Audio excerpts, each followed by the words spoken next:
Ben eng katta qoidalarimdan bittasi любой momentda qayta tura olaman. Masalan, turganman shu paytgacha ko'p qiyinchiliklar, ming marta muammolar chiqqan, har xil.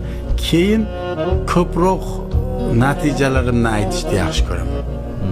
Masalan, siz meni yaxshi ko'rasiz, men kelib sizga dardimni aytdim, ichingiz og'riydi, menga foydasi yo'q. Siz meni yomon ko'rasiz, kelib dardimni aytdim, xursand bo'ldingiz, menga foydasi yo'q. Undan ko'ra yaxshiman desam, yomon ko'radigan o'zi qiynaladi, yaxshi ko'radigan mazza qiladi, menga shu foydaliroq. Hech qachon muammolarimni ko'tarib chiqmayman. Menga ko'proq aytgan shu gap. Hech qachon hech kimning oldiga o'tirib nolimayman. Aniq aqlim yetadi, nima yaxshilik kelsa Xudodan keladi, nima yomonlik kelsa Xudodan keladi. Shuning uchun dushmanni xursand qilish, do'stimni xafa qilish rejamda yo'q. Faqat g'alabalarimni aytaman, yutuqlarimni aytaman.